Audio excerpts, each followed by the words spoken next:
Hey Carol, can we talk? It's about us living together at my parents' place. Hey Mark, not a good time. I'm headed to an important meeting. I really don't have time for this. Can we talk later? Besides, I thought we already talked about that. We agreed that we wouldn't live with your folks after getting married. You were okay with it. Why now? Yeah, I know. But I got to thinking, I am the oldest, and also an executive at my father's company. I figured it would be kind of convenient to live with my folks. How about we make it a weekend-only marriage? We're living at my house right now. We can get back to living like we did before we got married. I live here at my folks' place, you with yours, and we get together on weekends, no problem. Are you serious? Why even stay married then? If we're married, I want us to live together, not just weekends. You want me to live with your folks, you do realize I run a company, right? If something happens, my priority is to think of the company first and foremost. I have employees and they have their families is to take care of. As for your family, I can help out financially, but I can't look after them at all the time. We talked about this. Yeah, I know, but if you love me, I want you to, care about them too. I know, maybe I'm being a little unreasonable. It's just that... Come on, Mark. You know I love you. I wouldn't be marrying you if I didn't. And about your folks, I think highly of them. But my feelings for them and my work are completely different. Besides, both your parents are still working, right? And another thing, your younger brother and his family are living there too. How am I supposed to work full-time and also do household work? It's just not possible right now. Your brother's wife, Mary, will end up having to do most of the work. I'm sure she has her hands full as it is. If I live there and not help with the chores, even though I help out financially, just doesn't sit well with me. You know what I mean? Don't worry about Marie. She loves to do housework and cook. It's almost like a hobby with her. Really? Every time I go there, she seems kind of tired out. Didn't seem like she was enjoying any kind of hobby.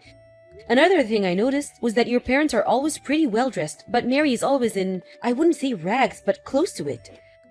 Which kind of got me thinking, she's not being bullied in any way, is she? Are you serious? Of course not! I've been living in the same house as her for 5 years. And I've never witnessed such a thing. How could you even think that? Yeah, right. Sorry. Of course your folks would never do such thing. They've always seemed kind and considerate. That's right. And Marie is a bit unusual. She said she has no interest in fashion. Oh yeah? Anyway, about living there with you guys, that's on hold, okay? If you're so adamant about us living there, I need a pretty good reason or I'm not going to agree, just so you know. Boy, you really are stubborn. You should be grateful I'm even considering it. Alright. I'll figure something out. You need a good reason. I'll find one.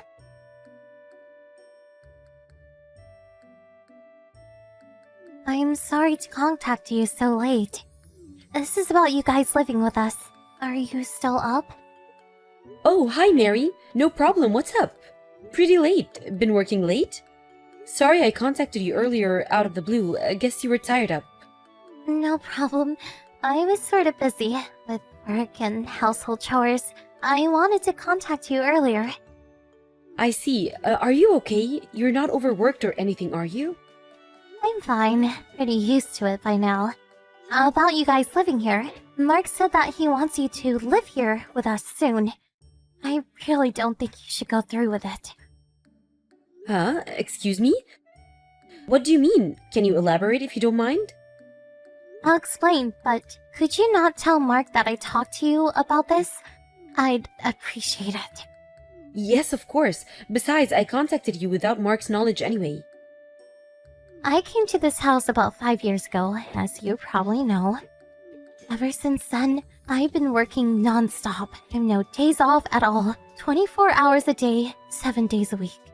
I came here with a reasonable amount of savings, but that's all gone, and I'm running the company all by myself. When I first arrived, the company was in the red for quite some time. They were barely making payments every month and was on the verge of bankruptcy. And as for the household chores and cooking, I'm responsible for all of it. Everyone in this family, even my husband, they don't help out at all. I'm just a slave to them. Whoa, hold it right there, Mary. Are you serious? Is that why you're always wearing those clothes? I heard that you were just not interested in fashion. I just don't have the money to buy any nice clothes. That's why. I've been wearing the same clothes for the last 5 years.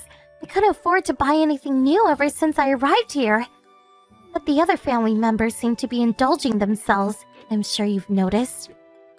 That's no environment to be in. I urge you to get out right now. I know, let me talk to Mark about this. He'll know what to do. There is no escape. I'm stuck here. There's nobody out there that will help me. I'm a slave for life. As for Mark, he's seen the predicament I'm in. After all, we've been living under the same roof for 5 years. He's well aware of my situation. He's part of this family. That can't be right. Mark is not like that. He's a bit timid, but he's kind and considerate.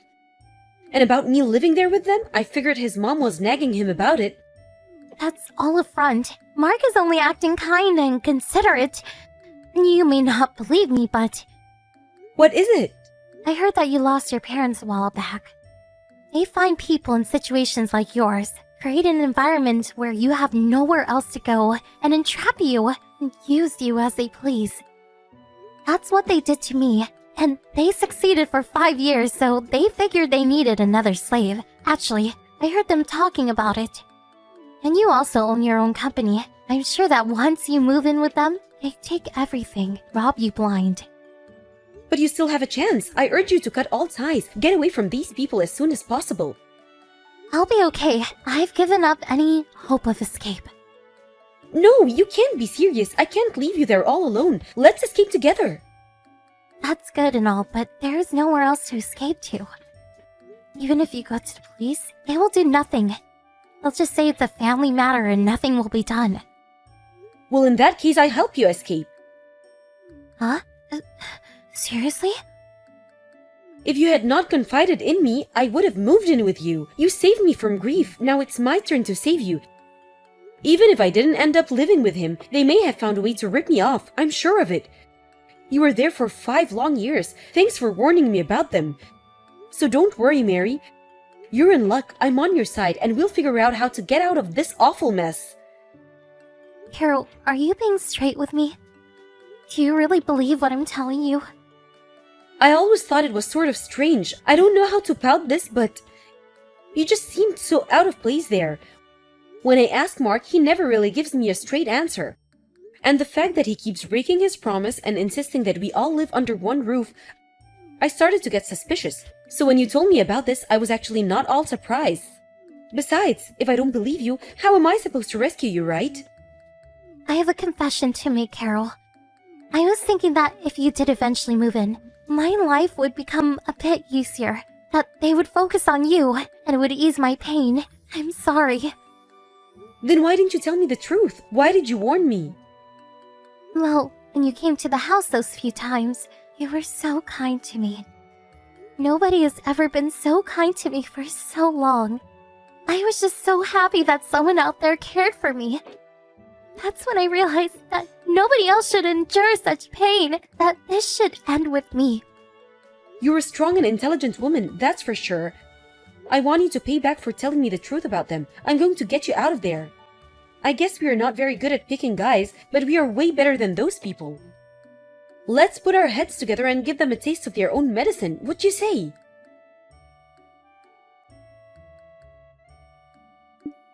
Hey, Carol, it's you, isn't it? I know it's you. You're protecting Marie, am I right? Protecting Mary? What are you talking about? Don't act like you don't know. Marie is nowhere to be found. Everyone at home is frantically looking for her. You're harboring her. I know you are. Marie has no close family and no close friends. You're the only one that she would go to. Oh yeah, and you changed the keys on your house. Now why would you do that? My keys no longer work. I couldn't get in last night. I had to stay over at my folks' place. You're the only one she would go to. That's ample proof you have her. Am I right? Yeah, that's right. And that means you know perfectly well why I'm protecting her.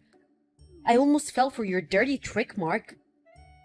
Dirty trick? What are you talking about? It's you that's being tricked, Carol. Don't you realize that?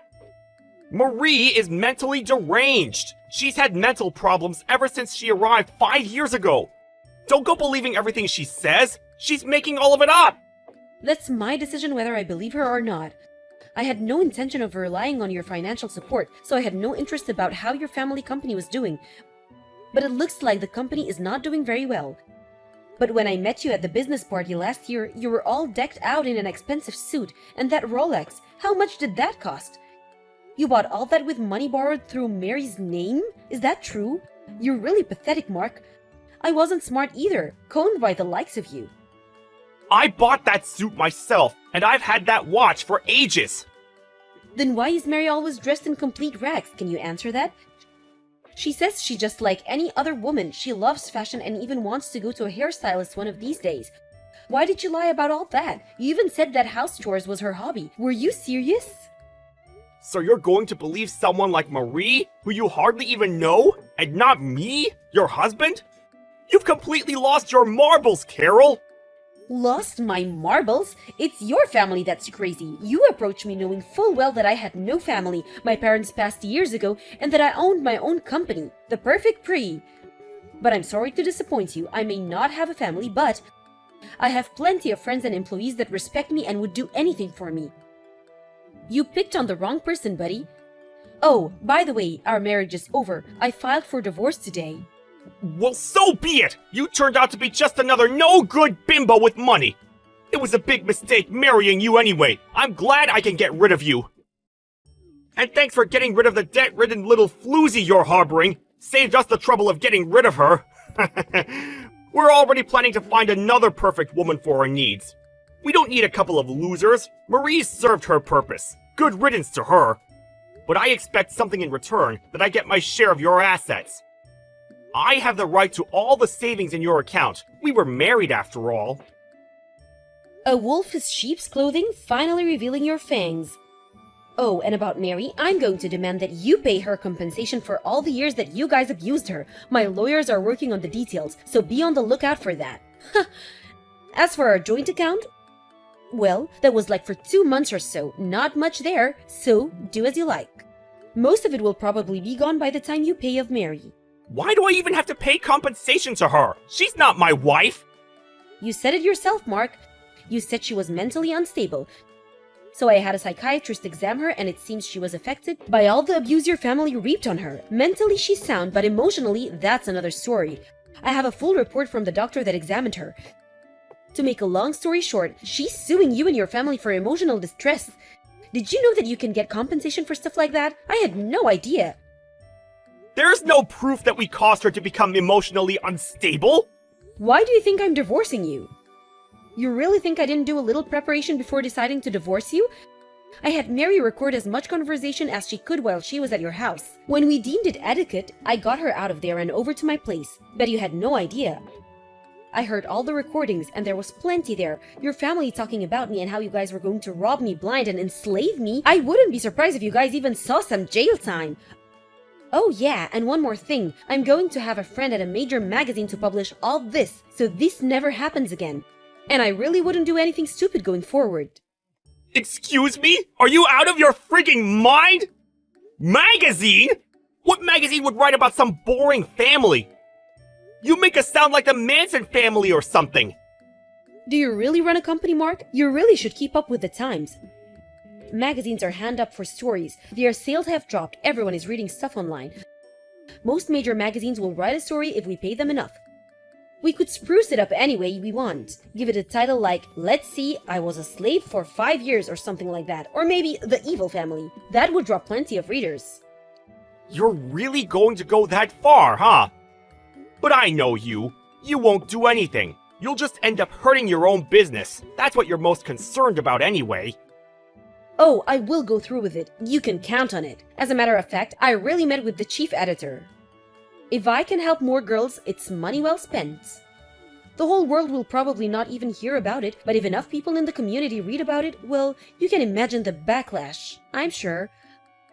Long as people in the neighborhood read about it, I'm fine with that. Do you get a kick out of making me and my family suffer? I didn't think you were such a despicable person, Carol. You know what? I really feel sorry for you. Please don't give me that. Playing the victim now? After all those years of treating Mary like a slave, stealing all her money, I've always believed I was an honorable person. If someone threatens me, I threaten them right back. If someone gives me respect, I respect them back. That's all I have to say to you, Mark.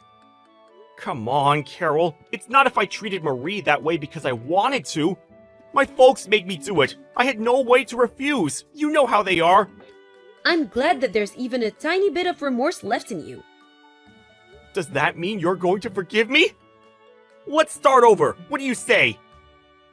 Sorry, that's not gonna fly. After the divorce goes through, show me that you're really sorry and do the right thing. If you really love me as you say, you wouldn't have a problem.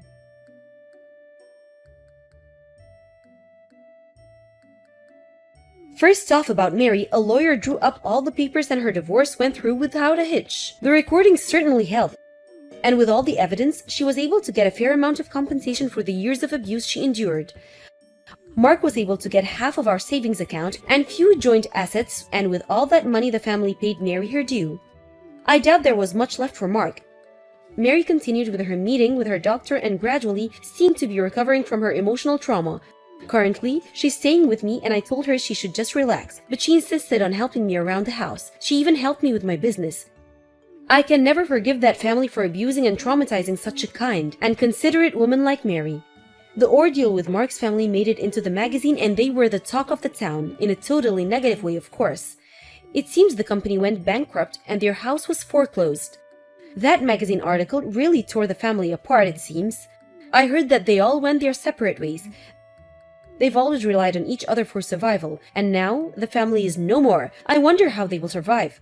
I'm pretty certain they're not leading such a joyous life.